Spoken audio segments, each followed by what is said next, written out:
So you know the old expression, if you fail to plan, then you plan to fail? Well, that is magnified by like a million when you're dealing with a narcissist in divorce. I've seen it many, many times. I've represented them thousands of times. I've been on the other side of them. I've seen them as opposing counsel. And I've actually had to deal with a couple of pesky, awful, horrible narcissists in my own life. And so I know exactly how the mind of a narcissist works and what the psyche of a narcissist is like in the middle of a divorce. So here are a couple of the tricks that they play in divorce. Twisting everything you do or say. So every time you send them a text or an email, or you just speak to them in person, or you communicate with them in any way, or even if they hear about something that you've said, they're going to twist it.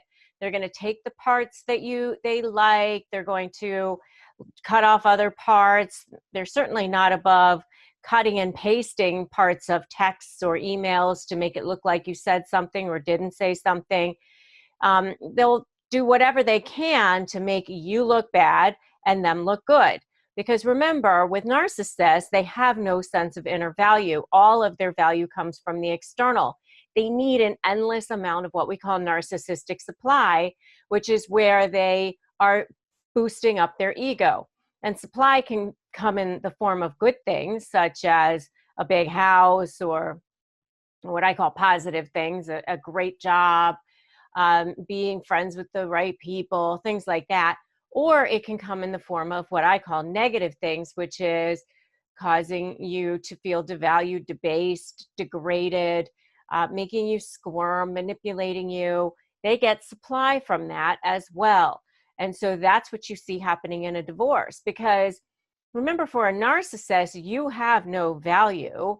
Your value when you're in a relationship with them is just what you can do for them and what kind of value you can give to their endless need for supply. So once you've shown yourself to not want to be in a relationship with them anymore, even if they are actually in the process of doing the discard, then you have no value left for them anymore. So now you're the enemy, because when you're dealing with a narcissist, you can't just nicely walk your own direction and shake hands and just say, well, let's just let the law, dictate what's fair, and we'll just sign something and be on our way and wish each other well. It doesn't work that way with narcissists. With narcissists, you're either for them or you're against them. So that's why they're going to twist everything that you do or say. The next thing that narcissists do in divorce is obstruction.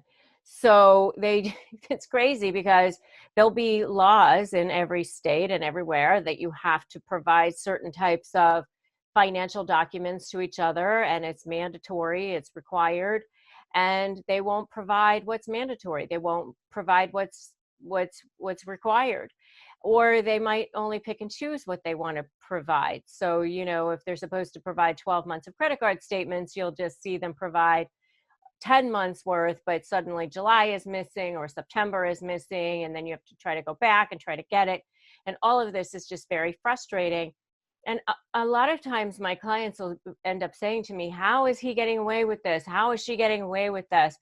Well, something that I remind people all the time is that there are no divorce fairies that just pop out in the middle of people's living rooms and go, hey, you're not allowed to do that. Or, hey, you're supposed to provide that document. How come you're not doing it? So they're going to get away with it until they can't get away with it anymore.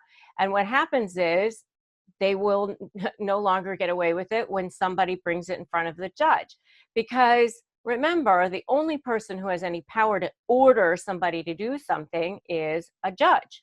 No one else, or the police, if you call the police because they've done something criminal. But when you're talking about civil actions, you can just push everything through the judge. So you end up filing a lot of motions, and motions to compel and motions to enforce and things like that, so that they produce the documents that they're supposed to produce. So that's number two trick that they play, is obstruction. Another thing that you'll see narcissists do is ignoring court orders. And that's kind of what I was just talking about with ignoring laws, but they also ignore court orders. And it's just so mind-boggling sometimes, because what I've seen people do sometimes is early on, they'll come up with a parenting plan, or maybe you come up with an agreement that's signed that becomes a court order that says you're not supposed to introduce new significant others to the children. And, lo and behold, there they are introducing their new girlfriends or new boyfriends to the children. And that's a violation of now a court order. And so you have to file a motion to get it enforced, or ask the court to issue a show cause order as to why they shouldn't be held in contempt for violating that court order. But the thing with narcissists is narcissists are street fighters. They will fight dirty, and they'll do as much as they possibly can that they think that they can get away with. There's really no bar that's too low, or no thing that's too far, as long as they're pretty sure that they can get away with it. Or even if they're so sometimes arrogant about it, or so distorted in their thinking that they think that they'll get away with things, even if they don't necessarily end up getting away with things. Another thing you see narcissists do is constantly move the goalposts when you're talking about agreements. And what I mean by this is, and listen to me when I tell you this, do not send letters back and forth between your lawyers trying to settle the case. You'll never settle the case with a narcissist that way. And it ends up just being a waste of your time and money. Because what happens is they'll send over a proposal, and even if you agree to 100% of everything they send over, by the time you send over your agreement, they've already changed what the deal is. They'll say, okay, well, yeah, you still have to live up to everything that you just agreed that you're going to give the other person. But now they want more, and they're going to give you less of whatever it was that they were supposed to do. And it just constantly changes, because they get supply out of making you squirm. So while you, as the reasonable person, think that you're working toward a goal of resolving the case, silly, their goal is to manipulate you and make you squirm as much as possible. So you actually don't even have the same goals there. So one of the things you will see them do is constantly move that goalpost, constantly change back and forth. And another thing I will tell you is, do not use a collaborative process. Don't use a collaborative attorney. It's a waste of time when it comes to dealing with narcissists and divorce. And also, don't mediate too early. You're going to need leverage before you go to mediation. And another thing that narcissists do as far as tricks in divorce is they start triangulating, smear campaigns, getting all their flying monkeys lined up, the people that they're turning against you, so that you feel like the world is against you and everybody's believing their lies. So that's another thing that they do. And one other thing that they do is intimidation tactics, scare tactics, try to make you think that you're going to lose your kids, or you're going to have no money, or be out on the street, or that they're going to take everything from you. They're going to use the court system as their sword. They'll use the children as pawns, things like that. I mean, as I said, there's really no bar that's too low. They'll do whatever they can to scare the crap out of you. And if you're dealing with a narcissist in divorce right now, and you've already seen them do these things, give me a totally in the comments right now. Okay, so here's what to do to be prepared. Document, document, document. I cannot say it enough. In your documentation, you will end up finding your leverage, I promise. Leverage isn't necessarily always this smoking gun. It is usually made up of many different things, such as lots and lots of text messages, or figuring out when they didn't show up for the kids and how often and what are the percentages, and building a strategy around what kinds of leverage you have. So that's all actually part of my SLAY program, for those of you who are familiar with my program, which is Slay Your Negotiation with a Narcissist.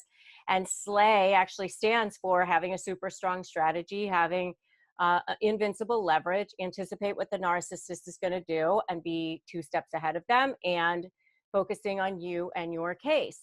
And so you've got to have this SLAY method together. But the first part of getting that method together is definitely documenting every single thing. You can just have the notes part of your phone open, just assuming that you've changed your passwords and all of that. And just keeping track of absolutely everything. The next thing you can do, I just alluded to, is change your passwords on everything, including all your cloud devices. Anywhere you have a login, make sure you change those passwords. The next thing that you can do to be prepared if you haven't filed for divorce yet is have a stash of cash available, especially if you are the non-moneyed spouse. If it's possible for you to have at least 3 months worth of cash until you can get to a temporary relief hearing. And nowadays, right, the courts are a little bit crazy and they're super backed up. So, who knows when you'll even be able to get a hearing. So you want to have at least a few months worth of living expenses, both to live on and also to be able to hire a lawyer. So the next thing you're going to want to do is figure out a plan. Where are you going to be living? Are you going to stay in the house? Is the other person going to stay in the house, or are you going to stay there together? If you're going to move out, where are you going to go? How are your expenses going to be paid? If you decide to move out, make sure that you're thinking about a parenting plan if you have children. You want to think about all these things ahead of time. One of my clients who actually left a narcissistic husband too early said that she ended up having to go back. And then he punished her and made it worse. And it was so much worse for the next couple of years. So the next time she left him, she got all her ducks in a row and she knew exactly how she was going to execute it down to the letter. She actually even packed the suitcase and walked out the door while he was sleeping in the middle of the night. And she knew exactly what hotel she was going to. She had directed us exactly what time and where to serve him. She knew she was going to be away for at least 2 weeks after he was served. Then she went and stayed with her mother. She had it all planned out ahead of time. And by the way, she had hired me ahead of time. So that's something else that you should be thinking about, is hiring a lawyer and getting the right lawyer, somebody who understands narcissism, who's going to be on your side, you're going to feel like you have a rapport with, and who's going to go on the offensive for you, because the nicey nice method when you're dealing with a narcissist doesn't fly. They just see it as weakness and use it as an opportunity to make things worse for you. You're getting ready to divorce a narcissist. Maybe you're in the process of divorcing a narcissist, and you're scared to death that the narcissist is going to use the court system as a sword. Or what does that even mean, that they use the court system as a sword? When they go to divorce, they are now in what we call the discard phase. And if you want to know about the 3 different phases of a narcissistic relationship, which is love bomb, devalue, and discard, check out my videos on love bombing, devaluing, and discarding. But once you get into the discard phase, it's really the birth of the smear campaign. They can start this process months and months and months before the divorce has even been filed. They just start dropping these little breadcrumbs around to their flying monkeys or to the other people that they want to line up to be on their side, because they're just starting to plant these little seeds that there's something wrong with you.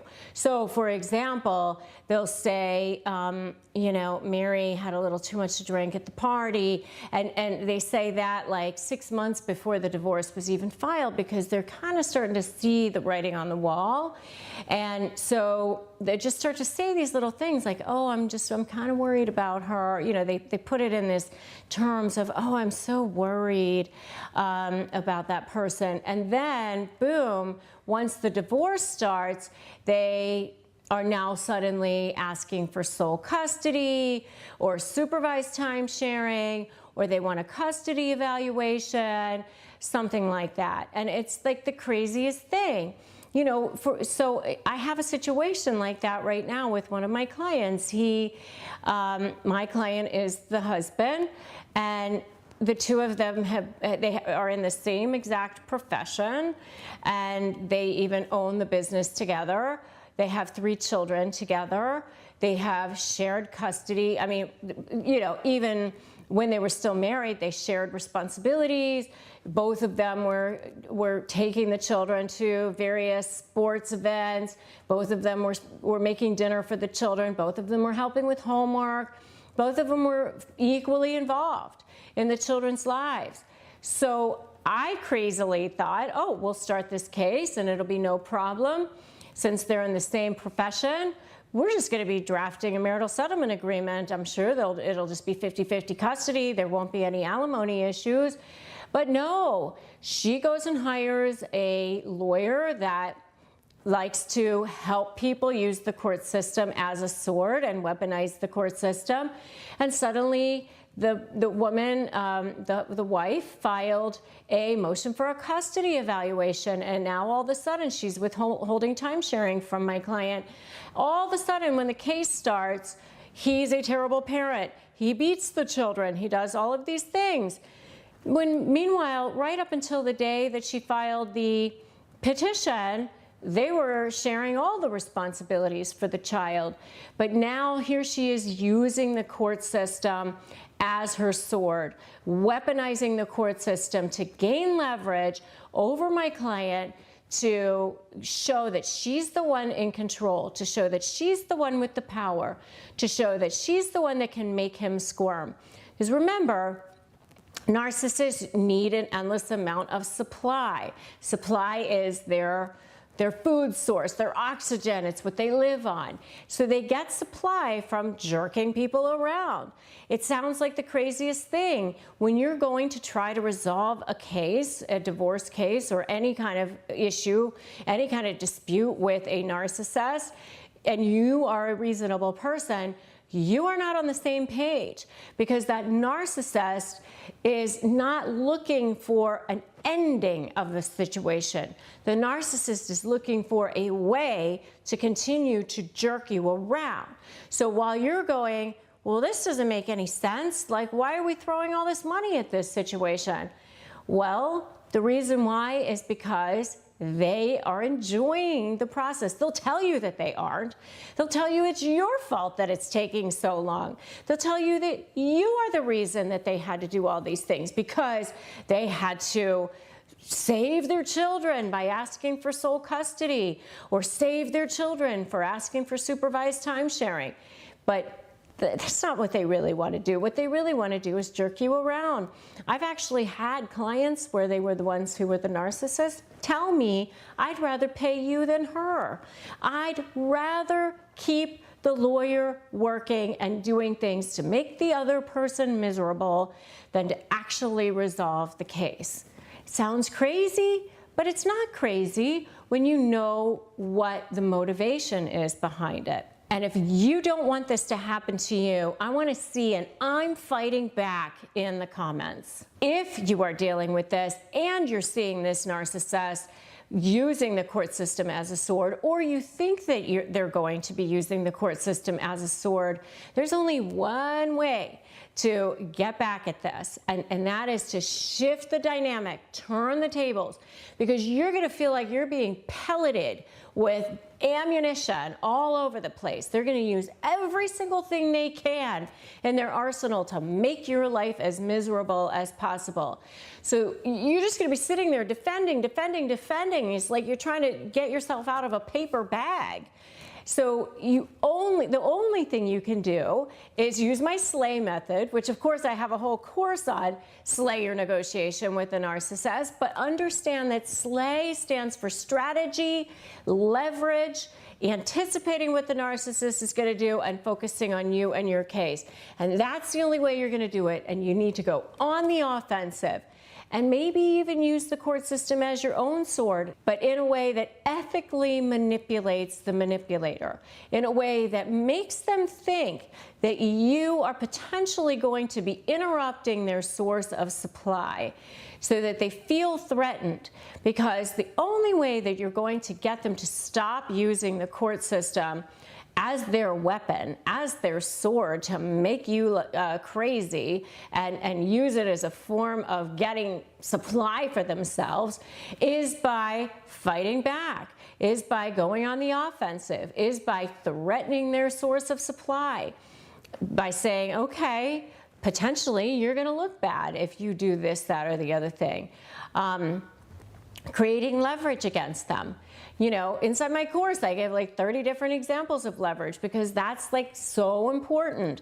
I also have a whole video on it. So if you haven't checked that out, make sure you check out my video on how to create leverage and what is leverage when you're dealing with a narcissist. And we'll drop a link to that below as well. The main thing that you need to remember is they will use the court system as their sword, as a weapon, as a means to make you crazy.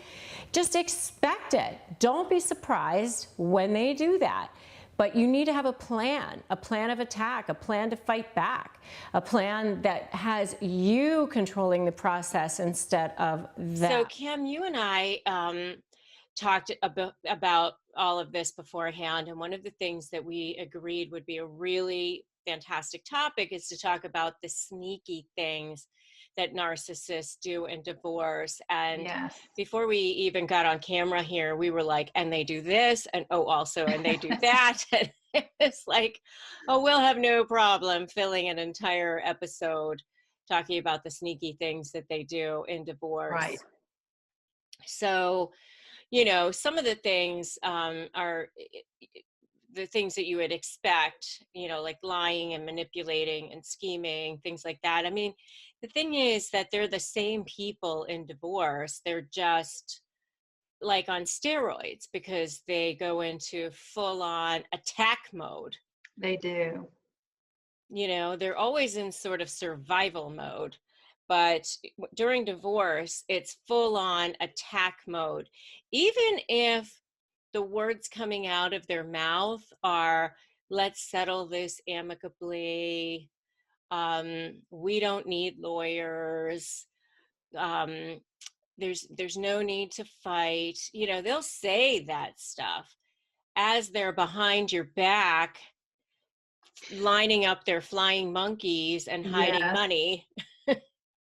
Yes, and I have personal experience with all of that, as well as, you know, all the different coaching clients I've worked with over the years.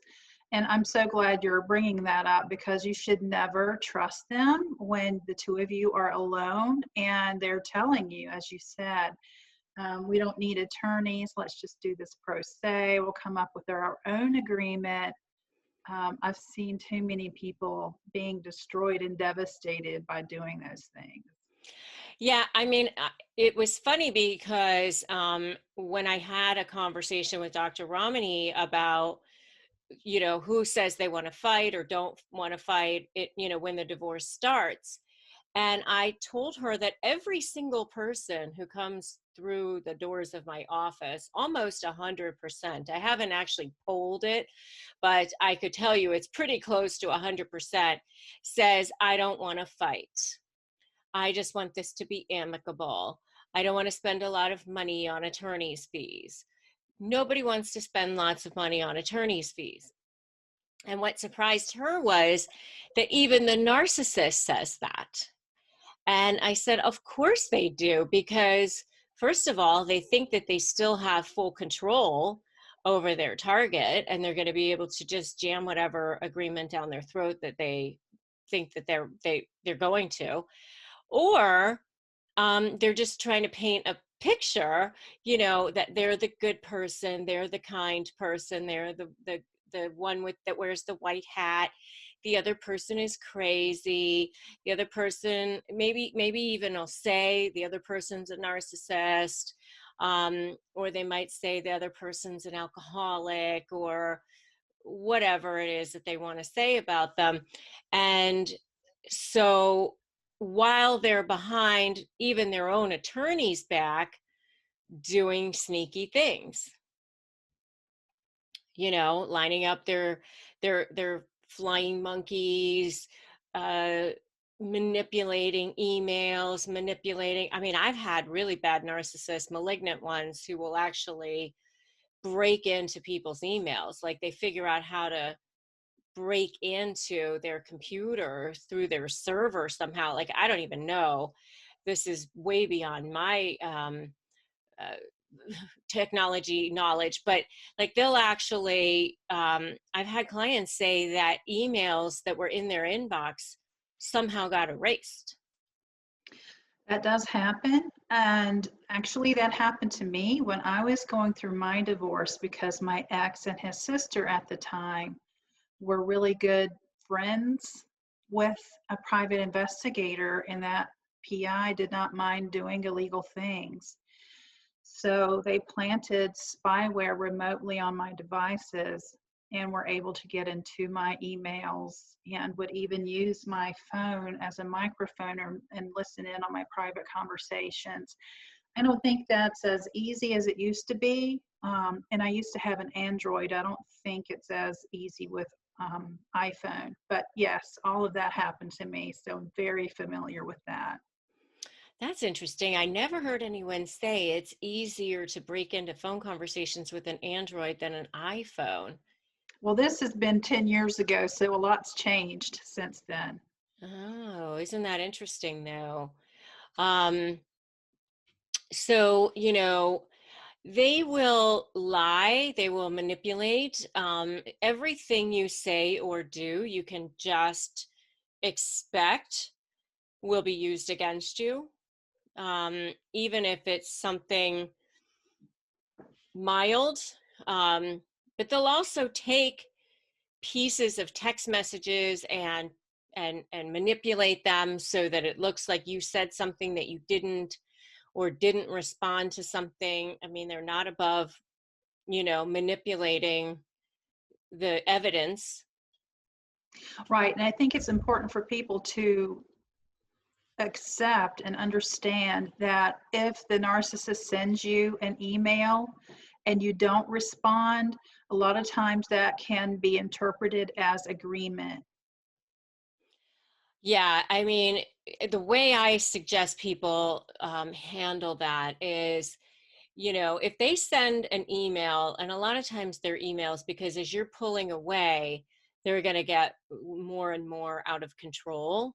So they'll send long diatribes of emails or texts that are perfectly curated and carefully designed to inflame you, to upset you, to trigger you. They'll say things like, "You're a horrible mother, you ignore our children." Meanwhile, the kids are sitting right in front of your face and you just took them to the dentist and you were just helping them with homework. And you're thinking, how can you say that? I'm like with them all the time. I'm I help out at the school. I'm always with them. How can you say that I'm a terrible mother and I ignore them? And so that's the exact kind of thing that like will inflame you and make you want to defend yourself because it's just such a patent lie. And so they say things like that to get you to respond. But somewhere in that diatribe of total BS might be one line of something that you definitely need to respond to, like, uh, and what time do you want to pick up the kids on Wednesday or something? And, or what time should I pick up Johnny on Wednesday? And so what I suggest people do is they respond by saying something like, "Thank you for your email. I deny all of your allegations and you can pick up Johnny at 3 o'clock on Wednesday." Right. And that's so important that you brought that up. You don't want to get emotional when you are communicating by email because attorneys and judges do look at what you're saying. So you want to avoid curse words and anything that can be misinterpreted as you being crazy. So you want to be as professional as you possibly can. If there are children involved, I would recommend using a parenting software like Our Family Wizard or something along those lines. I think Parent Talk or something is another one. Talking parents is Yeah. another one. Fair is another one. But and that's perfect, exact advice, perfect advice. When I tell people normally, so when you're responding to an email like that that's designed to manipulate you into responding in a certain way, and you respond back, without adding anything, don't overshare, don't respond, don't defend yourself, all of that. Um, it helps in a couple of ways. One is with your own toxicity and dealing with them and keeping them, their boundaries in place, and brief conversation with them. But also, as you said, and this is something that the people who follow me regularly know that I say all the time, which is every text, every email, anything you put your hand to in writing is a potential trial exhibit. And just think about it as a potential trial exhibit before you hit send.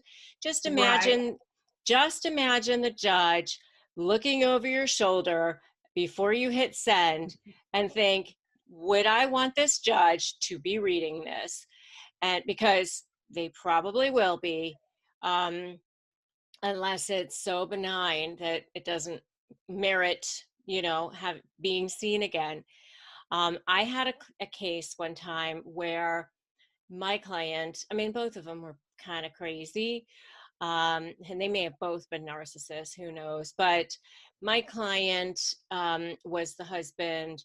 He was just so sick of sending temporary support payments to the wife that he sent one over and signed it with his left hand. He was right-handed, signed it with his left hand in crayon so that it Oh, looked like a 5-year-old had signed the check, just to be a jackass. This is my own client, of course. Of course, he didn't ask me if he should do that before he did it, but of course he did it. And of course, it was like one of the centerpieces of the trial exhibits for the wife's lawyer. I mean, absolutely. I would have done the same thing. Look what a jerk he is. Look how he manipulates her. It was a wonderful trial exhibit against my client. oh gosh, right. Yes. Well, now that we're talking about things that we can use for documentation, Rebecca, let's ask, or I'd like to ask, what should we be focusing on? And also, why we should not be trying to prove that we're dealing with a narcissist? Because let's be honest here, being a narcissist isn't against the law. So that's why we have to prove they're doing things that break the law or are looking kind of shady and sketchy. So what should we be focusing on? So I'm going to tell you something that the very first lawyer that I clerked for in law school told me, and it was really good advice. And what she told me was, Rebecca, always start with the statute. So, the statute is the law. So if you're looking at, just go focus back on what it is that you want to get. Is it child support? Is it parenting plan? Is it alimony? Is it equitable distribution or a division of community property, depending on what state you're in? Every single one of those areas of the law, so it's the 4 main areas. It's going to be a property division, some kind of alimony or support, if there's a claim for that, parenting plan, and child support. Those are the 4 main areas of every single case. And attorney's fees is sort of what I call an additional kind of area. But the 4 core areas in family law are those 4 areas. Every single one of those areas has a statute. So what you want to do is take a look at the statute for your state, for that area. And that's where you want to prove. That's what you want to show. And there's always also an overlay of credibility, bias, things like that, so that you can take away from the person's credibility, because you can show that they're a liar. So that if they're testifying to something, that the judge might go, I tend less to believe that person. I'm going to tend to believe you more because you've just proved that this person is a liar. So, but, being a narcissist, as you said, is not against the law. But when you look at best interests of the child, for example, every state has a best interest statute, and every state has factors in that best interest statute. So In Florida, there's 18 factors. I mean, there's a lot. I think in California, there might be 10, but, it's every single state has something like, which parent is going to be more likely to foster a relationship between the other parent and the child.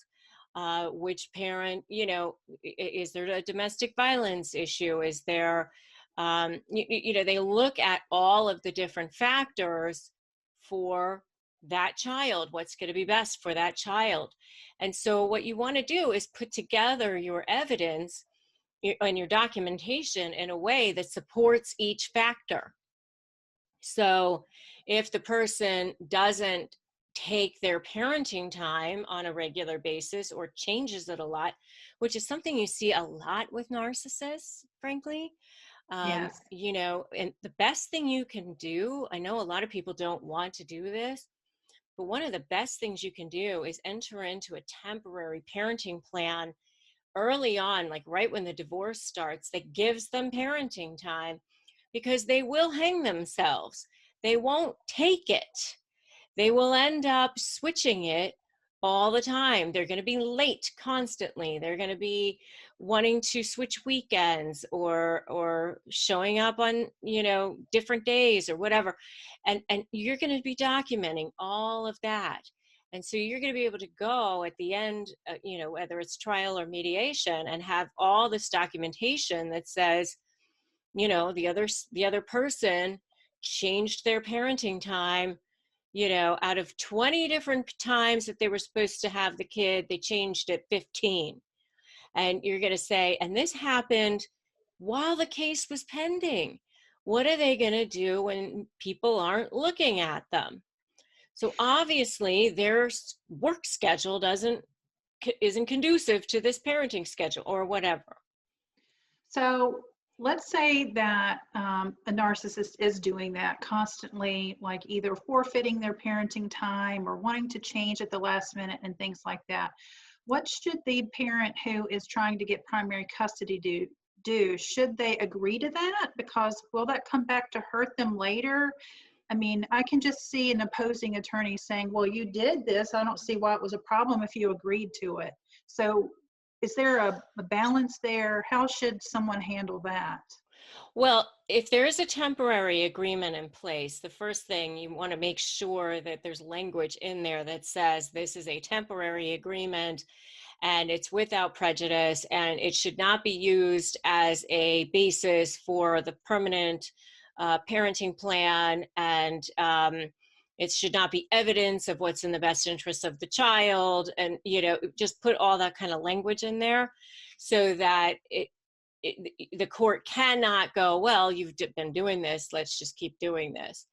So that's the first thing you want to make sure is in there. And usually narcissists don't mind people doing that, because they think that the thing about narcissists is they always think that they're the better parent, and they're like in this fantasy land. A lot of times they're the ones pushing for a parenting evaluation or a custody evaluation, and they're the crappier parent. They think that they're going to use it to against the other one. I have a case like that right now, actually, where I'm representing the husband. The wife is definitely crazy, and she's pushing for a custody evaluation. And my client's like, it's gonna go back on her. She's gonna be the one ending up crazy. And he was opposing it just because he didn't want to put the kids through that.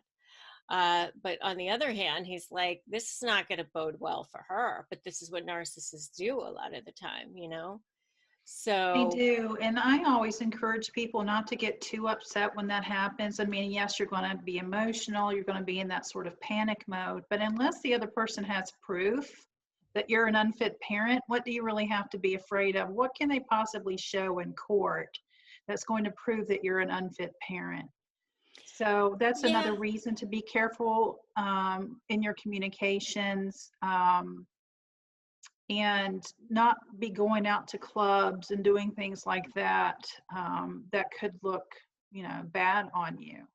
What's your Yeah, I mean, you know, like I have another case right now where the husband is a total narcissist. I'm representing the wife.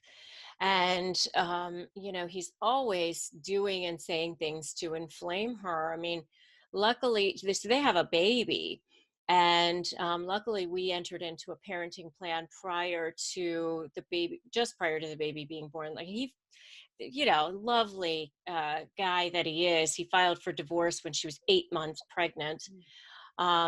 So we ended up doing a parenting plan like 10 days before she delivered the baby. And so she doesn't, um, he agreed to no overnights right now. And so, but he also agreed to do all the parenting time at her house. So he comes over every Oh single my, time, and I mean, it's great in one way because she can, you know, oversee what's going on. But every time he shows up, he's got a tripod, a video camera, you know, saying that he's watching her because she's going to try to frame him and all this is that stupid. legal? Well, he can't play it, he can't do anything with it. But she can't stop him from, you know, he says he just wants video of the baby. And so what's she gonna say? No, you can't have video of the baby. I mean, he's just, you know, he's even like when he's changing the baby's diaper, video cameras on. I mean, it's so stupid. But she's been great about like, okay, if that's what you want to do, you know, I mean, it bugs the crap out of her, of course, but that's what he wants. That's what he Right. wants, you know, and he'll just do all kinds of stuff to try to inflame her. You know, they have to communicate through an app and a co-parenting app. That's something else that we got into the original temporary agreement. And, you know, he'll even say things like, send a message through the app. Oh, thanks for agreeing to switch our weekends and letting me have the baby next weekend for my sister's wedding or something. Well, of course, that conversation never took place. And he says that in the app like it's a confirmation. And so then she's like freaking out, like, I never had this conversation. Now I'm going to look bad. Now I'm looking like this gaslighting. And I said, you're just going to write back in the app, as you know, all conversations are supposed to take place in the app. And I never agreed to that. You never asked me that. Right. So please stop trying to make it look like I'm, you know, going back on my word. We did not have that conversation. You know, I mean, you just have to correct those things. But you know, I always say to people, just the facts, ma'am, you know, like that old show. Yeah. You just respond directly to the fact, no emotion, no Right. additional oversharing, no defending, no justifying your behavior. You don't need to go into all of that. What you're talking about right now is that feeling of Armageddon. So a lot of times when we are, you know, especially in the beginning, starting these cases with these narcissistic people, whether it's divorce or custody, we have these feelings of, like you said, Armageddon. But attorneys and judges aren't feeling that. So how can we kind of help them along, you know, and help them understand what's really happening? So it's not going to be, I mean, sometimes you have the smoking gun, you know, every once in a while there's that smoking gun, but most of the time it's actually an accumulation of evidence. So you're going to take your documentation and you can create an exhibit that says, you know, exhibit of how many times other parents changed their parenting time, you know, and you're going to have August 1st was supposed to start at 5 p.m., pick them up at 6, August 7th, da da da. And you have a spreadsheet at the beginning, and then behind it, you have all the documentation of the text messages like that. And so that's one exhibit. Another exhibit might be exhibit of times other parent lied. And you're going to have, that they changed their story, and you're going to have the documentation of that. And I've won entire cases that way. And so it's not one thing most of the time. And that's what I think people think.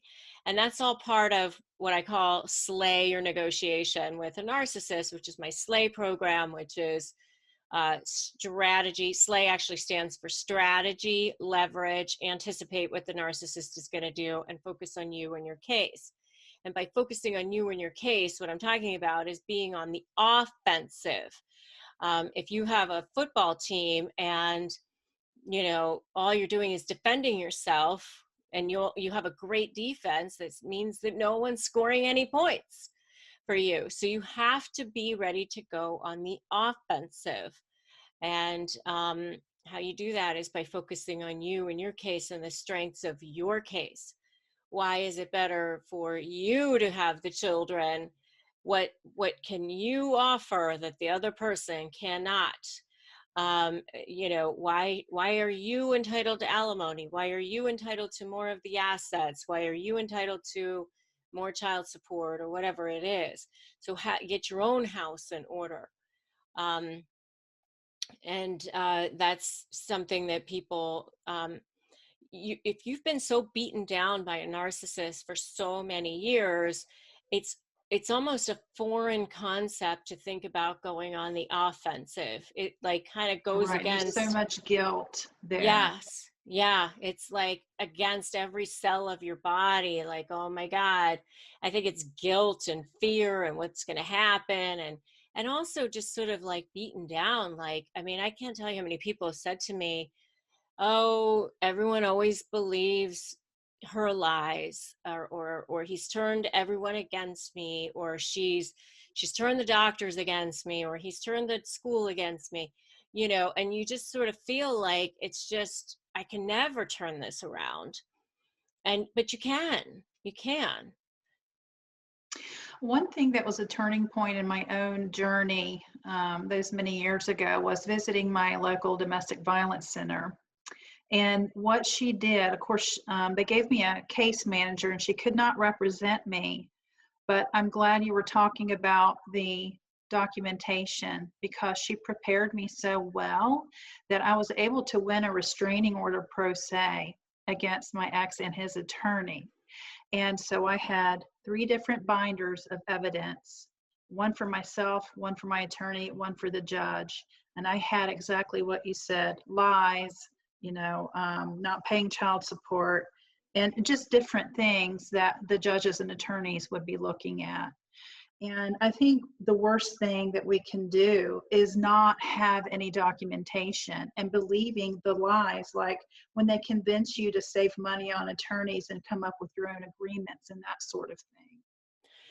Yeah, I mean, what they'll do early on in the case is say, let's not spend lots of money. Let's not, we can just settle this. I know what everything is worth. I know what we have. And so, and clients will come to me and say, should I sign this? And I would say, I have no idea. I can stick my finger up in the wind and see if like that sounds good. I mean, how would I know? If you are signing your name on this dotted line and you're looking at me and saying, is this fair? How in the heck am I supposed to know that without looking at one single bank statement or one single piece of evidence? I mean, you can't know that in the beginning. So I always say to people, it's your life. And obviously there's a price for freedom. And, if you want to just move on with your life and sign something, then you can do that. But here's the problem when you're dealing with if it's a true narcissist, they don't want to get to that end game that fast. What they want to do is manipulate you throughout the entire process. So they're going to say, oh, here are a couple of different options for settling the case. You can pick A or you can pick B. And then you spend 2 weeks talking to your lawyer, talking to your friends, talking to your mom, and everybody going, okay, what should I pick, A or should I pick B? Or here's this offer that's on the table. and it's less than I wanted to take, but at least it'll be over. And so you just kind of like go through this whole machination about whether or not you should take this thing or not. And then you finally go back to the person, you go, okay, I'll take option B, like it's less than I want, but it'll be done and you'll be happy and I can be free of this person or whatever. Oh, well, B is no longer on the table. Yes, you have to take what you've just agreed to take, but I also want more. What I meant was, if you take option B, it's only contingent upon you doing this, this, and this too. Or, oh, but you also agreed to do this on the side. They change it up in some way so that now suddenly part of it is agreed to, but not all these other things. They'll add in all these other things like, well, yeah, we'll do this parenting plan, but now I also want ultimate decision-making authority for medical and educational. Or we'll do this parenting plan, but now you're going to pay 100% of all the extracurriculars. That was also part of that agreement. Things like that where you go, no, I'm not doing that. So that's why it's best just to go straight to an attorney and not even fool around with all these agreements the narcissist wants to make. Correct. And the other thing that they do early on is they try to turn you and your attorney against each other. So they'll say that your attorney is only in it for the money, that your attorney has too many cases, that your attorney's not very good, doesn't fight for people. I've heard that your attorney favors women or your attorney favors men, whatever they're not. Just BS stuff that they just make up. I mean, whatever they just want to make up. And then the person will come back. I mean, I had a woman one time, the husband was trying to dismiss the case because he was saying they weren't Florida residents because they had been back and forth between Florida and where they were moving from another country. I've heard of that happening too. And so he filed a motion to dismiss. And at the same time, he was telling her that he wasn't going to fight the divorce. And so meanwhile, my paralegal is getting emails from his paralegal, his attorney's paralegal, trying to set the hearing on his motion to dismiss. Okay. And so my paralegal is reaching out to her going, does this date work for you for this hearing? Does this date work for you for this hearing? And she sends me back this email like, why are you setting this hearing? I told you that he said he's not fighting it, blah, blah, blah. And so I brought her in that day and I printed out the email from his attorney's paralegal from that morning saying, we would like to set this hearing. And I said, now listen to me. What he's saying to you is not the truth. Why would his lawyer be continuing to try to set this hearing if he's not fighting it? I said, so we have to have a little come to Jesus moment here. You're either going to believe him and his lies. You've told me that he's been a pathological narcissistic liar for the past 25 years. And that's right. why you want a divorce. Why are you believing them now? Right. And, you've hired me to protect you and be your advocate. That's my job. So, I'm not doing anything other than trying to do that. And right. So I said, you have three choices here. You can stay, roll over, or fight. And, he's not being honest with you. And so when I said, I remember when I said, your first choice is stay. And right away she went, no. I said, roll over or fight, so she like, okay. And she never fell for it again.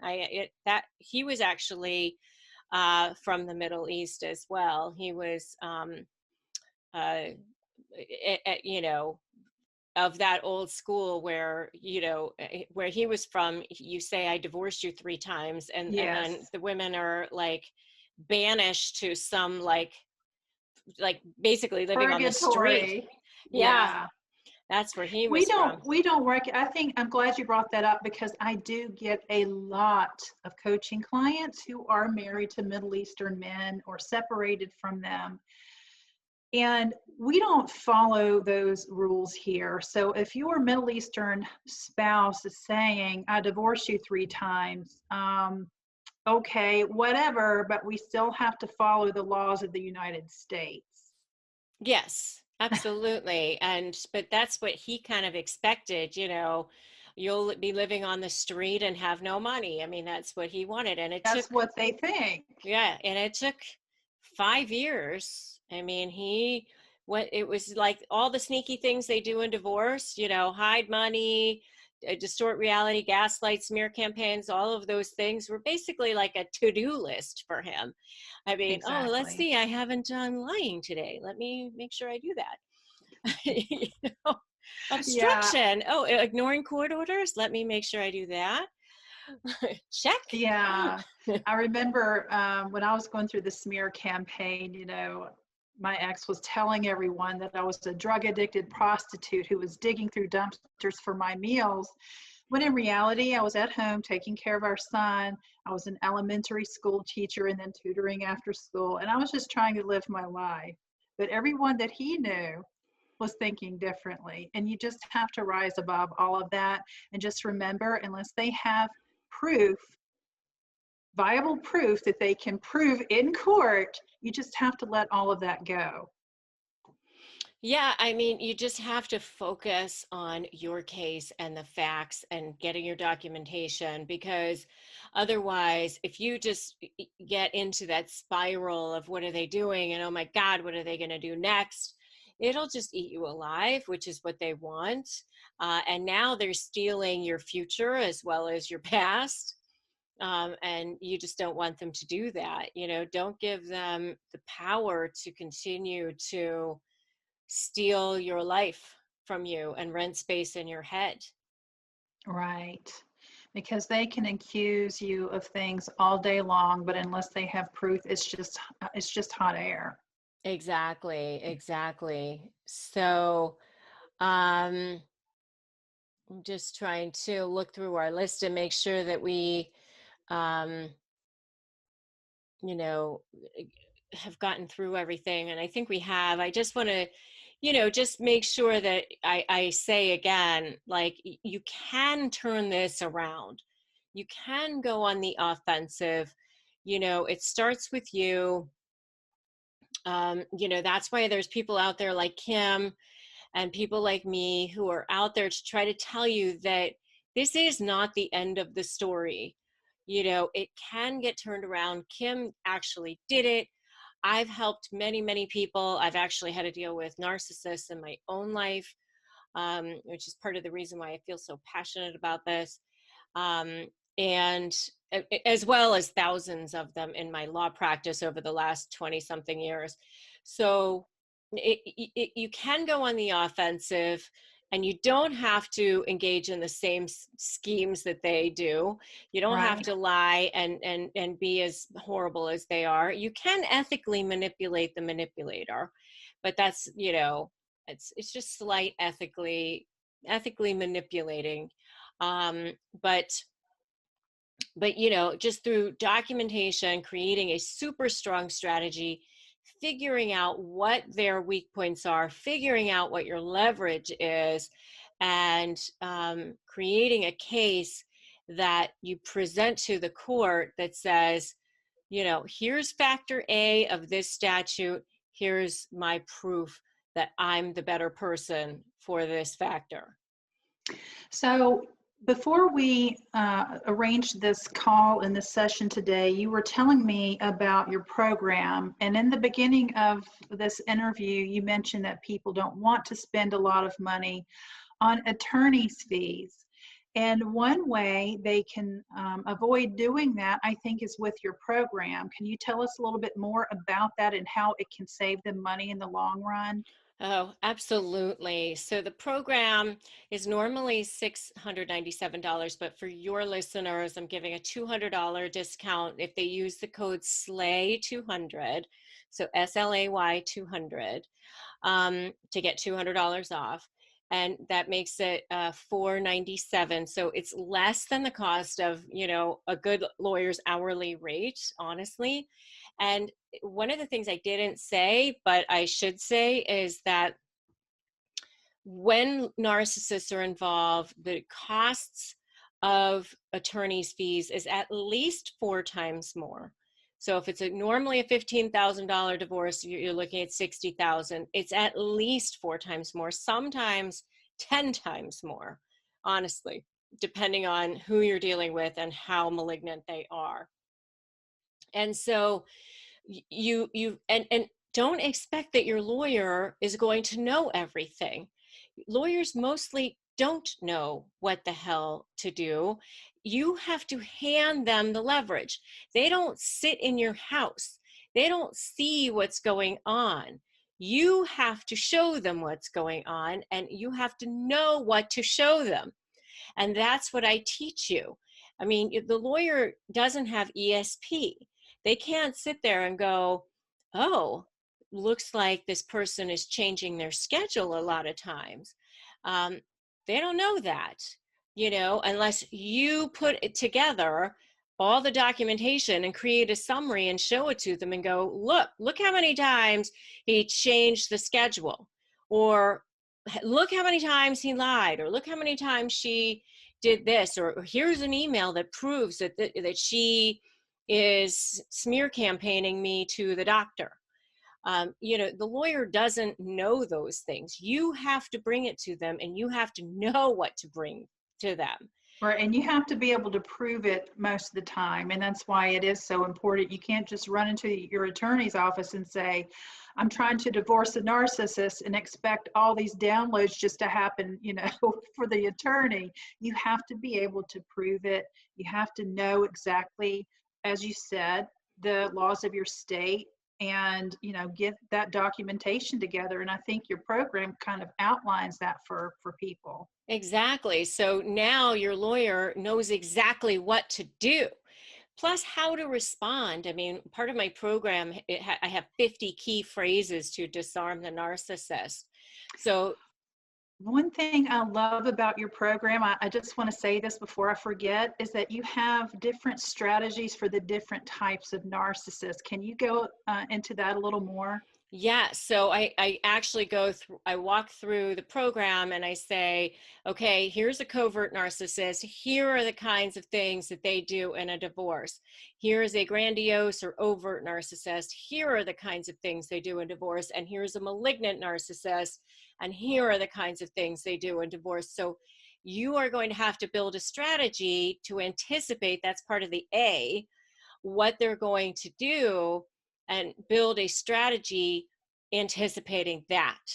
And if you don't know what type of narcissist you're dealing with, then you're seriously like a person with a little dingy boat out in shark-filled waters with no oars and no way to move out of that. You truly are going to be eaten alive. And so what I created with this program is allowing people to have access, to somebody like me who, I normally charge like a $25,000 retainer, because if you're a good lawyer, people expect you to charge. You can't be a good lawyer and say, I'm a great lawyer and my hourly rate is $100 an hour. People are going to go, well, you're obviously not very good if that's your hourly rate. I mean, that's the way our system has been designed. So for me to know my own value, which is another whole area of negotiation that I talk about, is knowing your value. And so for me to know my own value, I have to charge accordingly. So that's me in my law practice, but that's 100% different than me with this program and giving people access to information, knowledge, and strategy that is the exact one that I use for myself in my own cases. If you came to me as a client, this is what I would do. This is how I would say, give me this. I need you to put this together and hand this to me so that I can win your case. So I wanted to actually take you through those 5 stages, the Elizabeth Kubler-Ross stages of grief and how they actually play out during a divorce, especially during a divorce with a narcissist, during the 5 stages of a divorce with a narcissist in particular.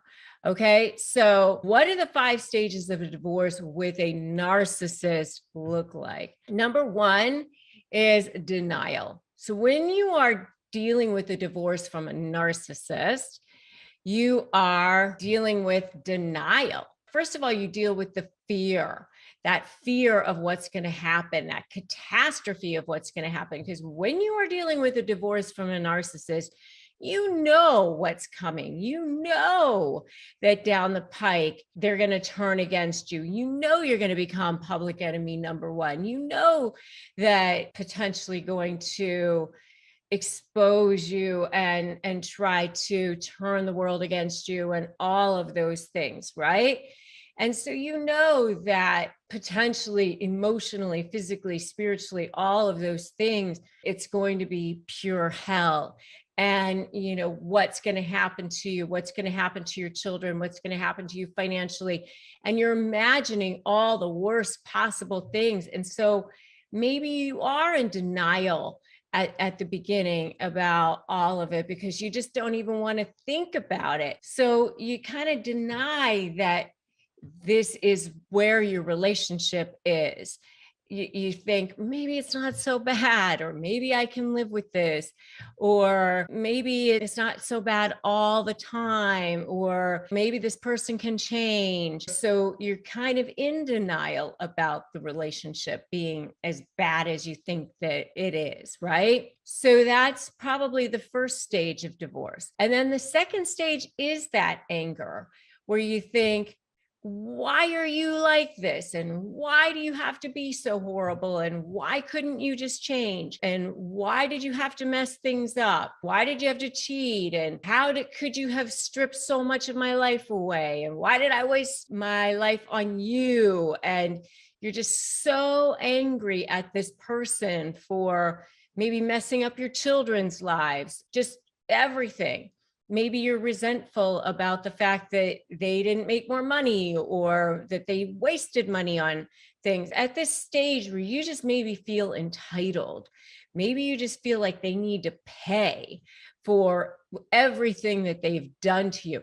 And I'm telling you, a lot of people, they get stuck in this stage for a very long time. A lot of people never get out of this stage. I think a lot of times people feel like if they forgive or if they move on or if they get out of this stage, like somehow the narcissist got away with it in some way. Like if they let it go, then they got away with it somehow. And that's just not the case. I mean, you need to move on for you. This is not about them. This is about you not living with the venom, not living with the poison, not living with that toxicity within you. That's number 2. This is that anger stage that people live in for a very long time. And let me tell you, there's a big difference between wanting what's equitable and what's allowed under the law and wanting to apply the law and being fine with that, allowing that to happen and not allowing guilt to be part of that, not allowing being afraid to be part of that, not allowing emotion to be part of that, just allowing the law to be applied without anything else to be part of that. Okay, so that's the second part. That's anger. The next one is bargaining. And bargaining is where you might go back into, well, this is where it can be sort of dangerous because this is where your narcissist, especially when you're divorcing a narcissist, your narcissist might start getting nice again. They might start hoovering. And so you might start getting weak again too.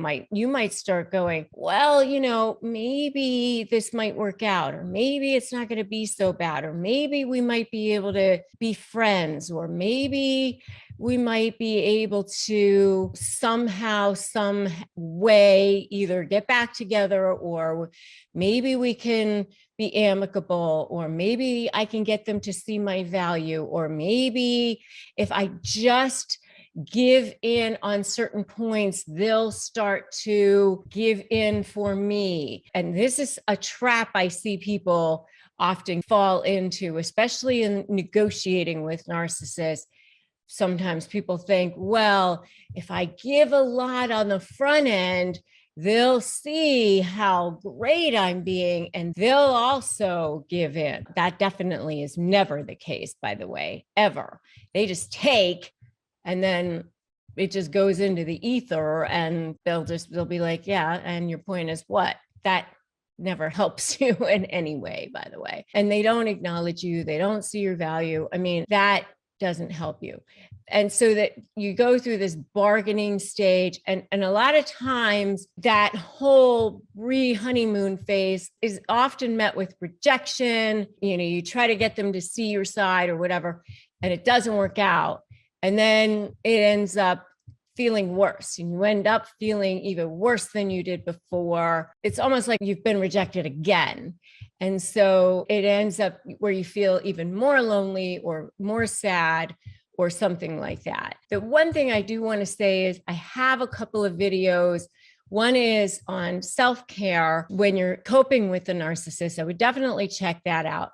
The other one is I have a video on self-care when coping with a narcissist. That's an interview that I did with Amy Newmark, who's the president of the Chicken Soup for the Soul entities. And she had done a book on it, on self-care. And I would definitely highly recommend that interview as well. Great, great stuff. Check out both of those videos on taking care of yourself and making sure that you are doing what you need to take care of yourself. And I want you to put that in the comments right now, that I take care of myself. Put that in the comments right now. I take care of myself. Just to remind yourself that you do that, and you will do that throughout this process, because it is so hard sometimes to remember to do that, especially during this difficult time. So after you've gone through denial, anger, and bargaining, now you go into depression. And this is one of the hardest ones, because you've gone through denial, anger, and bargaining. In some ways, they're like easier, even though they're difficult to go through. They're easier than the depression, because the depression is the lowest point, honestly. This is where the divorce is probably over and you just are feeling lonely, you're feeling sad, you're probably beating yourself up. There's a lot of the Monday morning quarterbacking of, did I waste my life? Did the person ever love me? Did I give up too much in the divorce? I shouldn't have done this. I shouldn't have signed that. Maybe I had a terrible lawyer. That other person had a better lawyer than I did. I spent too much money on the divorce. I gave up too much time sharing. There's always this whole thing about, I should have left 10 years earlier. I never should have married the person. There's all this regret and la stuff going on. Don't go down that rabbit hole. You cannot do anything about the past. It's not going to give you any sense of satisfaction. It's not going to go anywhere but down. That level of vibration is horrible for you. And don't even go being around people who are going to serve that kind of conversation, because it's not going to help you. If they're saying, oh, I saw your ex and they're with this other person and they're, off having this great life. That's not going to help you either. What's going to help you is you starting to create your new life, starting to create new memories and all that sort of thing. Because that first year, where it's a year of firsts, where it's different, it's the first holiday where it's something different each time, or you used to always do Sunday brunches and now you don't anymore, or whatever. And you're just having to create your own, maybe new set of friends or whatever. It's difficult.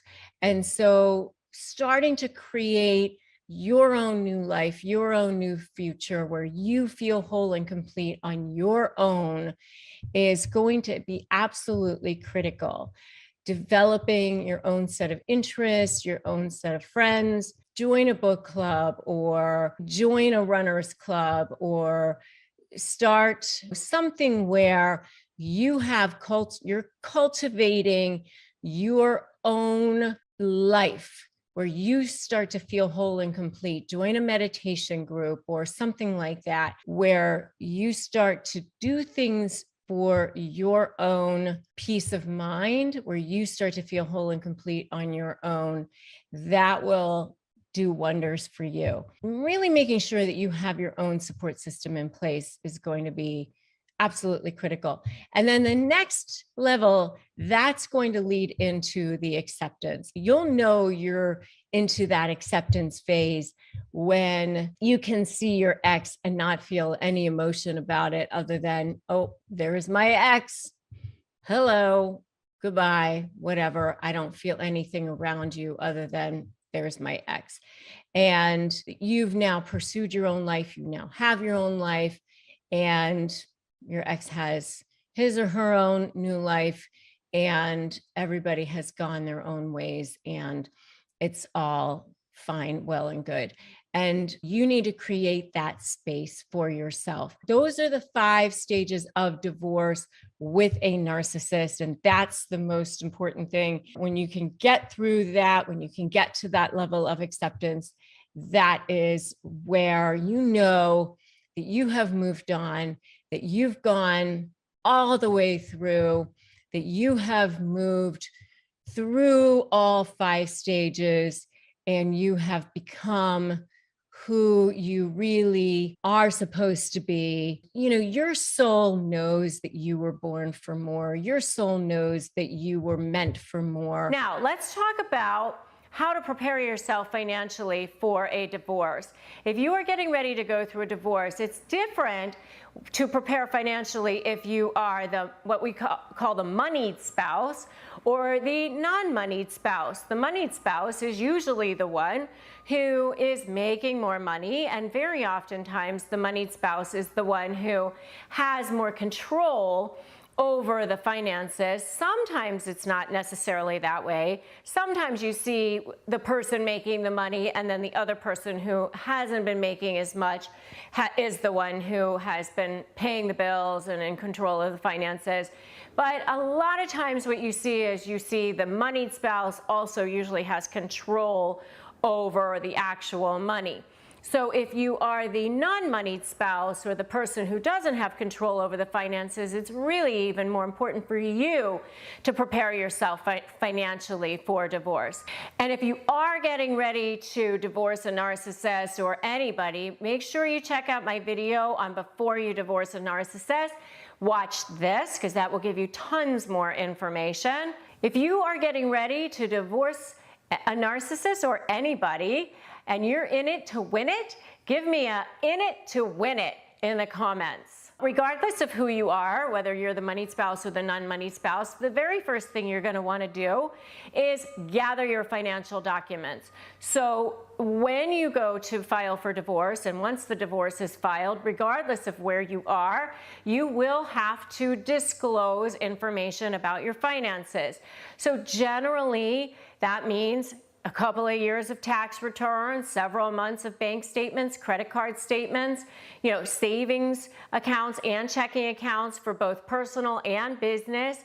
It also means credit card statements for both personal and business, and it usually means any kind of prenuptial agreements, deeds for real estate, retirement account statements, pay stubs, the way that you've been paid, you know, whether it's maybe it's a 1099 or maybe it's a W-2 or maybe it's a K-1, but you will need to be able to have access to all of that information, or actually copies of all of that information.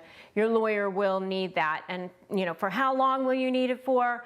I mean, at least several months worth of financial statements for banks and credit cards, probably at least a couple of years of income information for your tax returns, and then at least a couple of months of statements for current pay stubs, things of that nature. So that's number one, is gathering your financial information. Sometimes if you're the non-money spouse, it can be kind of hard to get access to that. Don't beat yourself up over it. If you can't get access to it, then it will have to be disclosed anyway once the case gets started, but it's a little bit easier for your lawyer if you've already got that information, because now that avoids having to send out requests to produce, and then if the other person doesn't produce the documents, then your lawyer now has to file some kind of motion to compel the information to be disclosed to you. So I would just say the more you can get your hands on, the better it is. I actually had a client one time who would just get little bits and pieces, and you know, she would just drop it off at my office, and she did that for like 2 years before we actually even started the divorce. But that's what she did. And so gathering your financial information is going to be really, really important. Number two is going to be understanding your lifestyle and tracking your expenses. So if there's going to be any kind of a claim with regard to alimony or support, or maybe even child support or something like that, lifestyle and monthly expenses may end up being an issue.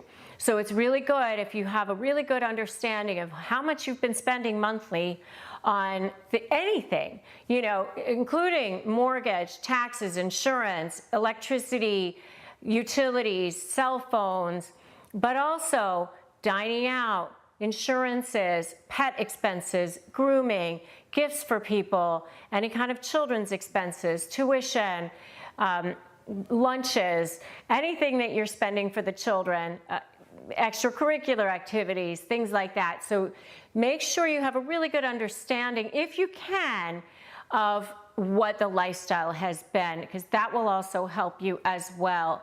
Sometimes people need to hire forensic accountants for lifestyle analysis, and if you've already done the work, it will save you lots and lots of money. Number three is having access to cash, because especially if you are the non-moneyed spouse, yes, your lawyer can potentially file something for you to get some sort of support for you on a temporary basis and going forward. And yes, maybe your spouse will continue to deposit their paycheck into the joint account, or let you have access to credit cards and things like that. But they may not. They may cut off your access to that.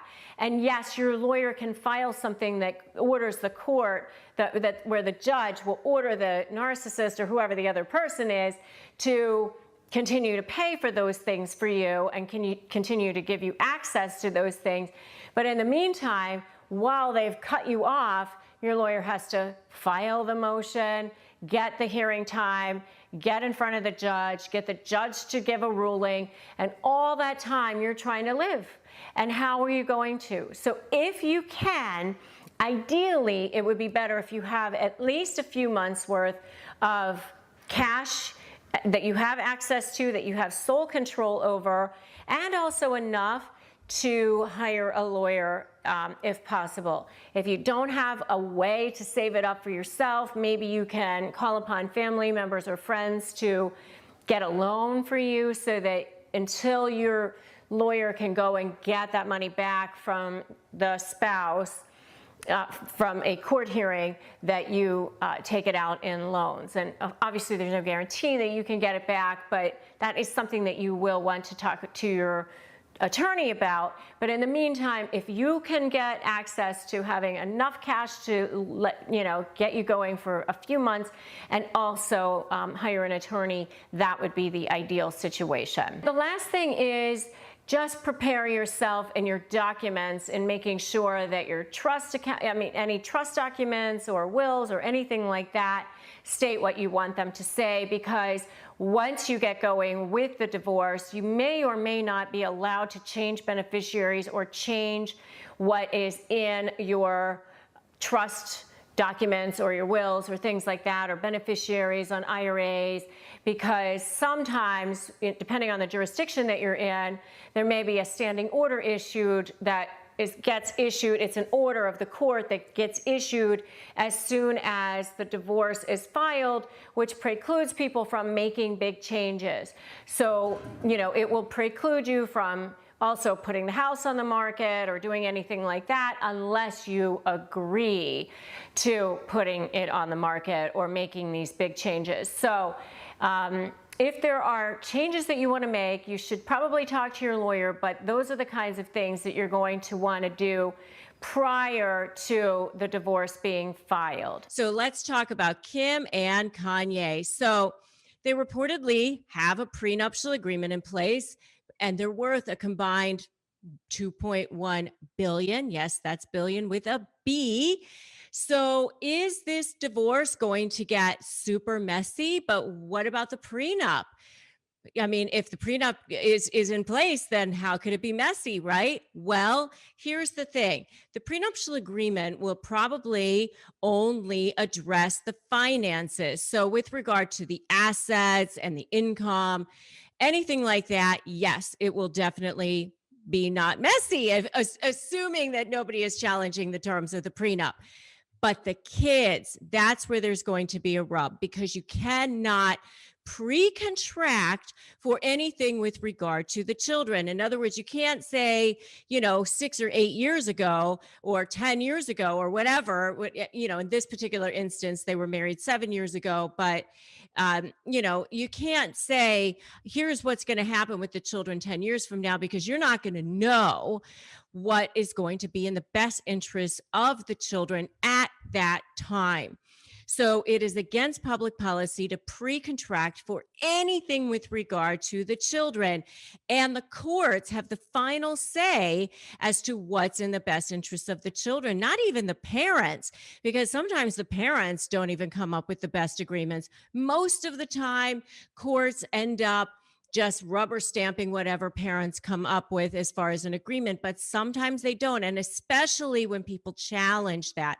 So if there's even anything with regard to the children in their prenuptial agreement, it will most likely be found void and unenforceable as against public policy. That means that the whole situation up with the children is up for grabs. So potentially there could be a major messy battle with regard to the children.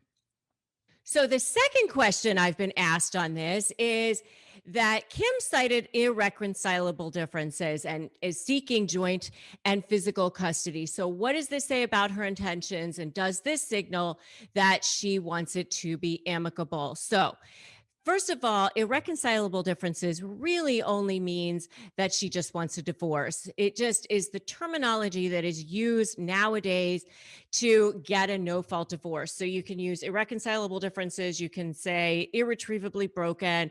It just depends on the language in your particular state, but it just means that you just want your no-fault divorce, which is what all states offer nowadays.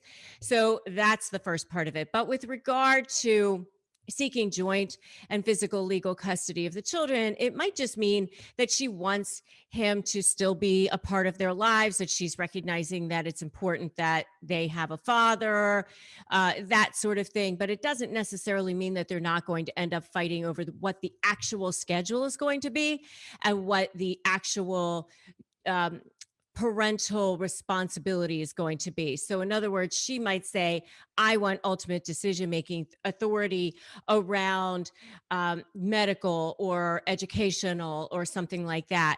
And especially given the fact that he's had mental health issues in the past, it's been very public. He's had meltdowns on Twitter. She's even come out and talked about his mental health issues and said that it's a complicated issue and that he struggles with it. So with all of that lying in the balance, I'm thinking that there may end up being some sort of an issue around the custody matters. So the third question that I'm being asked around this is, could Kanye West's mental health issues play a role in his ability to see the kids and have custody, since he's been open about his bipolar disorder and he has talked about it publicly? Okay, so with that being said, having a mental health disorder such as bipolar disorder, something like that, doesn't necessarily preclude anyone from having their children and being good parents. People have an inherent right to be parents to their children. There's a constitutional right to have your children and be parents to your children. So all of that being said, it doesn't mean that just because you have a mental health disorder that you aren't allowed to have your children. Of course not. There are many people out there who have mental health issues and they are really, really great parents. The rub is actually going to be in whether or not he is getting the help and the therapy that he actually needs. So is he taking the medications that he's supposed to be taking? Is he getting the therapy that he potentially is going to be needing in order to be stable and be able to show up for his children and be a good parent? So there may be some checks and balances in that process. Maybe it's supervised time sharing unless he complies with certain things.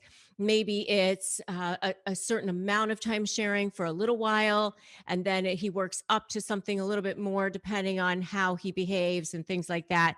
But, you know, the overall thing is he'll still have rights to be a parent to his children. He'll still have rights to get access to medical records, access to educational records, be able to come to the school plays, be able to show up at, you know, soccer games and things like that. But he won't necessarily get 50-50 time sharing, fully unfettered, if he is not stable and he's not doing what he needs to do to keep himself mentally healthy.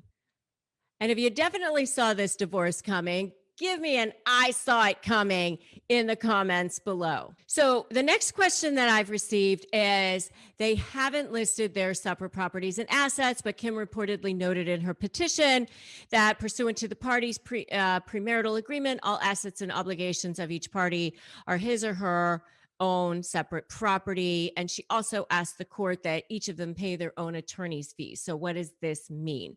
So this means that they probably have kept their assets pretty separate throughout the marriage. And the prenuptial agreement probably says something like anything that's jointly owned will be split jointly and divided equally. But my guess is maybe they haven't even titled anything jointly. And if they do have anything that they've purchased jointly, they've already figured out who's getting what or something like that. So more than likely, the financial piece of this thing will just shake out very, very easily. As far as the attorney's fees piece, she probably just pleaded that because it's required. The 5 main areas of a divorce are your assets and liabilities, your alimony or support issues, parenting plans, child support, and attorney's fees. So she probably just pleaded something about that because she had to. And more than likely, the prenuptial agreement has something in there that says if either party challenges the prenuptial agreement, then the losing party is going to have to pay both sides fees. But in this particular case, you've got two people who both have wealth, who both have money. So more than likely, they have the ability to pay their own attorney's fees anyway. So it's not going to be an issue. So the final question is, despite the split reportedly being amicable, is there anything about the divorce between two high-profile stars like this that worries a divorce attorney? How can things go wrong? How can things go wrong Every divorce attorney is laughing out loud right now because, of course, every single person, when they walk into a divorce attorney's office, says, I don't want to fight. Everybody says that. Even the flaming narcissists say that. Because why? Because they don't want to have to spend a lot of money. However, then people start disagreeing. And what I've heard is that Kanye is not so happy about this divorce, that he is stewing, that he is sad, that he is angry, that he is mad. And that means that if he is a narcissist, he may use this divorce process as an opportunity to make her miserable. He might try to thwart the whole process, thwart the settlement process, the mediation, the negotiation talks, by trying to punish her, by fighting her on the children or fighting her on whatever he wants to fight her on, obstruct things, refuse to disclose things, refuse to come to the table, maybe not show up at mediation. You know the deal. Those of you who follow me here on a regular basis, he is a person, and people are prone to do the things that people do, especially when they are narcissists. And the reason why narcissists like to thwart the divorce process is because they have this undying need, this unending need for narcissistic supply. And if you want to know more about narcissistic supply, go check out my video on narcissistic supply. I talk all about that and why they have this unending need for it. So I am concerned about that. I'm also concerned about the fact that maybe he's not regulated right now. If he is not taking the medications that he needs for his bipolar disorder, if he is not seeking the therapy that he may need, then he could be volatile.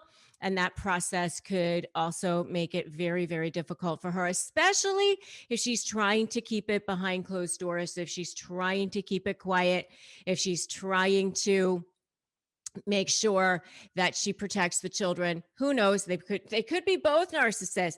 And if that's the case, then both of them may be trying to get at the other and try to one up the other.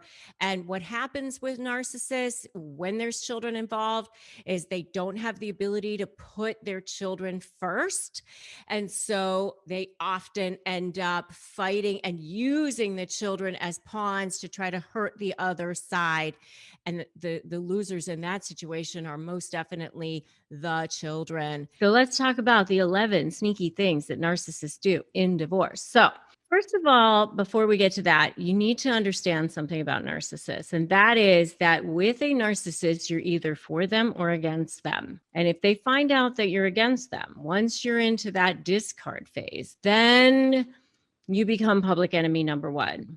And now they need to take you down. And the other thing that you need to understand is that they get narcissistic supply from jerking you around. So while you might think, what is it that they want? I'll just give it to them. What they want is to jerk you around. They get supply from that. And so when you just say, I'll just give it to them, what you're basically saying is, I want this over. And if you're trying to make it be over, then you're trying to say, I'm going to take away a source of supply from them, which they don't want to happen. Get it? So that's why that option of just giving them whatever it is that they want and walking away is really an illusion. It's a trick because they will constantly move goalposts and do all sorts of things because they get supply from jerking you around and intimidating you and, making the process a nightmare for you. So that's why you have to kind of approach it from a different angle. And that's what I teach you in my SLAY methodology, which stands for strategy and leverage and anticipating and focusing on you. So remember, they're difficult people anyway. They thrive on conflict anyway, even in regular life. And so when you're dealing with it in a divorce situation, you are now dealing with whoever they were on a regular basis, but on steroids. They're like 50,000 times worse. So they want to take you down before you can take them down. They want to expose you and make you look bad before you can make them look bad. It becomes this massive, huge game to them. All right. So what kinds of things do they do? Well, I mean, it ain't good. Let's just say that. But let's go through a few of their favorites. Number one is they will lie. They're going to lie about anything. They're going to lie about everything. They're going to lie about stuff they don't even need to lie about. They're going to lie about stuff that's readily verifiable. You will be saying to yourself, how are they getting away with this? And the thing that I want you to remember is that the only person that can hold them accountable is the judge, no one else. There's no, magical fairies that come out or stormtroopers that come out in your living room that go, hey, you're not supposed to do that. So, when you say, how are they getting away with this? You have to remember, okay, well, who can hold this person accountable? Only the judge. And how do you get the judge to hold this person accountable? Well, you do that through filing a motion and setting it for hearing or something like that. So the only other way other than that you can get them to do something that you want them to do is through actually creating leverage and letting them feel threatened, letting them feel like they're going to be exposed in some way in the negotiation process. But anyway, I'm digressing. Anyway, here we are. So they will lie. They're going to lie. They're going to lie in motions. They're going to lie in pleadings. They're going to lie in depositions. They're going to lie to the court. They're going to lie to the lawyers. They're going to lie to mediators. They're going to lie about everything. Don't be surprised when they lie. Just like, oh, yeah, there they are lying, and then use it to your advantage. You can use it to your advantage. When they go and lie like that, you're going to go, yay, thank you. Thank you very much, because that will become part of your leverage. Got it? All right. And by the way, if you know that they are big, fat, hairy liars, give me a total liars in the comments right now. All right. Ready for number two? Number two is they will obstruct. They will withhold information. They will not give you the financial documents that they're supposed to, or they'll give you some of them, or they'll give you all the months except July. It's so annoying, but that's what they will do. I know it's crazy, but they just do that just to annoy you, or to withhold information, or to try to hide information, or they want to make you work for it, and they want it to cost you more money. So that's number two. Number three is they will manipulate text messages, emails. I've seen people, where the narcissist will send a confirmation email for an agreement that, obviously didn't take place. So annoying, right? They will twist everything you do or say. All right. And I want you to remember that everything you put your hand to is a potential trial exhibit. So if you don't want to see it again, do not hit send, do not push post or whatever it is. And if you want more on how to respond powerfully to text messages, definitely check out my video on kick-ass responses to narcissist texts for sure. All right. Ready? Number four sneaky things narcissists do in divorce is they use threats and intimidation tactics. They're going to say things they want to trigger you. They know how to trigger you. So they're going to say things like, you're never going to see your kids again. I'm going to put you in jail. I'm going to accuse you of this. I'm going to make sure that you have no money and you're living on the streets. They know what your worst fears are. So they push on those. They want to trigger you. All right. Just don't fall into that. I mean, most of the time when, I was talking to clients on a regular basis, I would be spending a lot of my time dispelling myths. 95% of the time, their threats are just a bunch of crap. Just remember that. All right. Number 5, line up flying monkeys. Oh, yes, especially the coverts. You know how they love them, some flying monkeys. Yes, they do. And they love to fly, get those flying monkeys to believe all of their lies and how great they are and how horrible you are. and smear you. You know, it's part of the whole smear campaign thing. And I do have a whole video on how to shut down a narcissist smear campaign. If you want to check that out, you can. Number six is they will use the court system as a sword, you know, file all kinds of stuff, which leads me to number 7, which is they will file unnecessary motions. You know, this is part of using the court system as a sword. They will just file all kinds of stuff to drive you absolutely insane and make sure you're spending lots of money and you're always on the defense and you feel like you're a turtle on your back with their foot on you, right? Number 8, they will use children as pawns. This is the one that's like super sad, and I'm sorry to hear all the time, and I'm sorry to see when it happens, because that's, you know, the children are innocent victims in this, and they are not thinking about what's in the best interest of the children when they do that. So that's number 8. Number 9 is that they will hide money and assets. A lot of times they've been doing that for a long time, even before the divorce started, or they will move things, or they'll put things in other people's names, or they will take cash and put it in different places, or they'll put cash with someone that they trust. Cash is hard to track down, but most of the time other monies are not as hard to track down. And a lot of times, by the way, there's not as much hidden money as you might think. You become so paranoid because they've done so much to you that you think that it's a lot worse than it is. So hopefully that makes you feel better. Next one is number 10. Number 10 is that they will ignore court orders. And again, this is where you're going to be saying, how are they getting away with this? And again, it's like, if they do that, let's say they're ordered to produce a document by a certain date, according to the court. Or let me give you a different one. Let me say that they're supposed to pay child support on the 1st of the month, and now it's the 2nd, 3rd, 4th, or 5th of the month, and it hasn't been paid. And you're sitting in your house going, how are they getting away with this?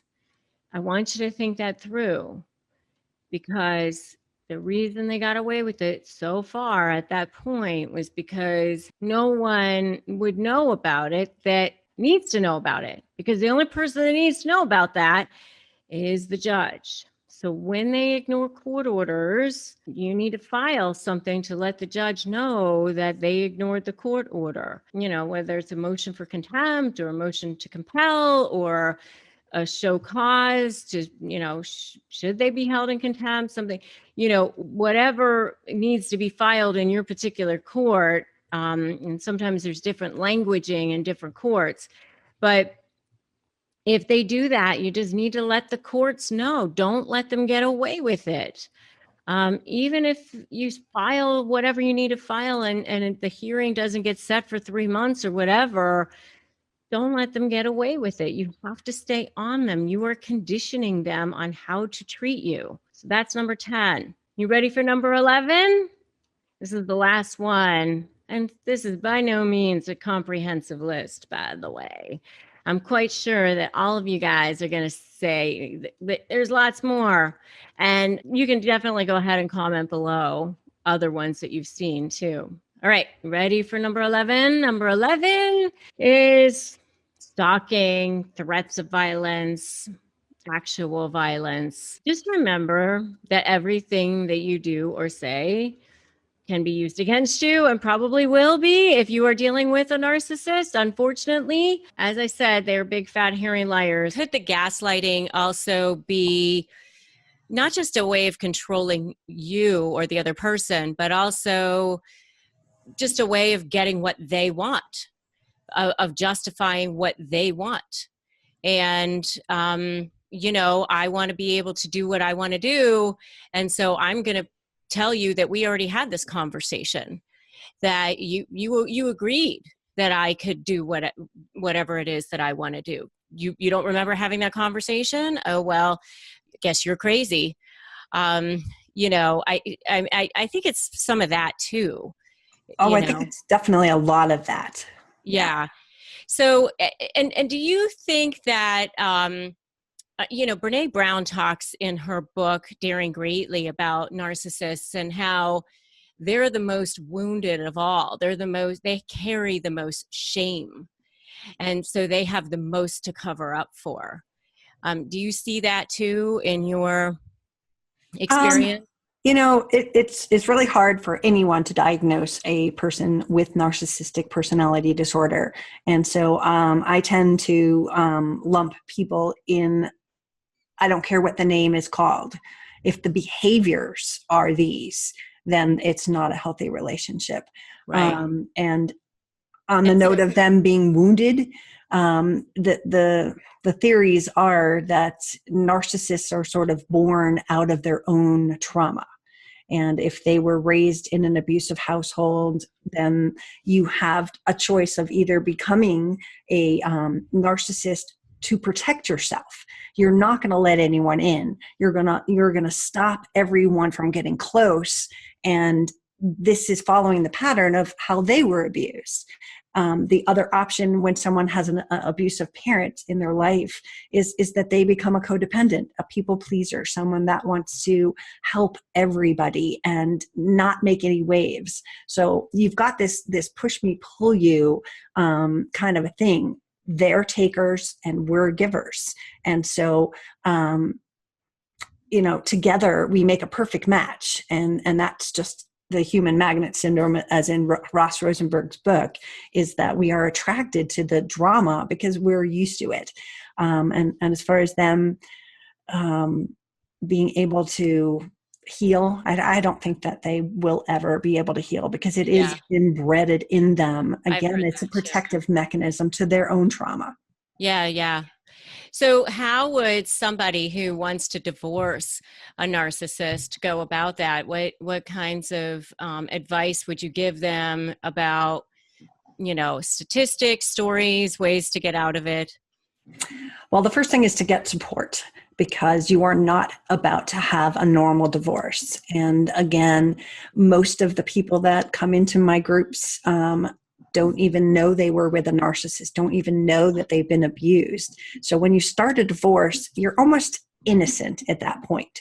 You still have feelings of love and they have none. And then it's so clear in this horrific discard that most of them get to before a divorce that the other person had no feelings. They might have been married for 40 years, but they were just being used. And so when you get into a situation where you're going into a divorce, to prepare yourself by knowing that every trick in the book is going to be used against you. Lies are going to be told. And I think an important thing when you're hearing these in the courtroom, and Susan, you could probably attest to this as well, it's to not react in the judge's eyes. When you're blindsided by lies and accusations in the courtroom, it's to take them offline, take them and understand them, and don't take them as a personal attack, because it's just a ploy. It's a tactic. And while we're sitting there going, how could you not love your children anymore? It's much bigger than that. It's something that without proper preparation for a divorce, you're going to lose in a very big way, because they go for the jugular. There's no question about it. If they punch, they're going to punch harder. And if you're not prepared for that and you're in this innocent, it was a wonderful marriage, I want to keep it together, they're going to walk all over the victims. Tracy, that just rings a lot of bells with some of the things that Rebecca and I have spoken about, because, as I think Rebecca mentioned just before we started this podcast, not too many narcissists end up in long-term marriages. These are not marriages that are successful. So we have certainly seen our share of divorces, and for relationships that have broken down because of this narcissistic cycle, they go from bad to ugly pretty fast in the courtroom. And I was just thinking, can you share some stories of things that you've heard that narcissists have subjected their, I'll call them victims, to in the courtroom setting or in the divorce setting, that might spark some understanding for our listeners? Well, a narcissist will actually attack your best qualities. That's just a fact. So if you are a wonderful mother, there's nothing better or that's going to hurt you more than to be accused of being a terrible mother. And so they're going to attack the things that you most value. And so in that, I was attacked in my divorce with very false accusations that I had stolen money, and false accusations that I had forged paperwork. None of this was real, and yet they were the ones actually forging paperwork and, projecting what they were doing. And yet I had to defend myself. I had to protect myself. And so many people will experience you're a terrible parent, and they'll have child protective services called on them when they are the most loving, caring parents. But if you see these things coming in, they are there to distract the judge. They're there to distract and draw out this divorce to be as long as possible. They're doing it for lots of different reasons. One of them is generally financial, that perhaps they have more money and they can rake you over the coals. And a lot of people end up going bankrupt from a $100,000 divorce. So, making you suffer as part of that's the whole thing. Yeah. And that's what messes with people's heads the most, is that these false accusations, no matter what it is, it hurts. Right. You get sucked into the trying to defend yourself or trying to rationalize their crazy behavior, and there's no rationalizing crazy. No. And you never get to deal with the actual facts of what's best for the children in reality, because you're dealing with the accusations that you're a bad parent or something like that. So, or that you stole money or whatever it is. Yeah. So you're so busy dealing with all of that craziness, right, that you never move forward with the actual divorce. No, it's such a common thing to project out that someone is something that they're not, to accuse them so that they have to defend themselves. And that's the hardest part in going through a divorce with a narcissist. They are the high conflict divorces. They are the ones that don't end. I had 7 trials. I felt like Casey Anthony. I'm like, did I kill my daughter or something? I don't understand why we're fighting over this much. Why? Right. But I admire you for continuing the fight, though, because, even though it's hell to get out of it, and we talked about, the name of our episode today is Escaping Hell. But you always used to tell my clients, and a lot of times it was the women who were more of the victim, but there's definitely men victims as well. But I would say to them, your choices are there's only 3 choices here. It's stay with the person, which as soon as I would say that, they would say, no.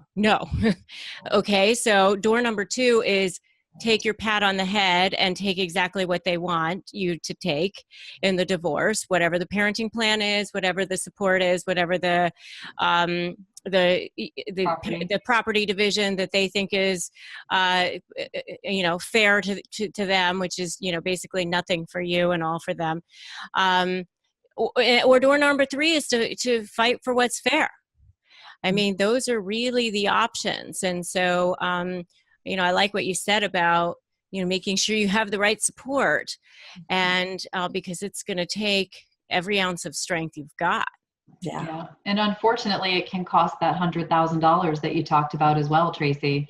Those are, that fight, even if it's the good fight or the fight based on facts, costs a lot of money in a courtroom. Yeah. And it's just that sort of mad, rabid dog that just keeps coming back.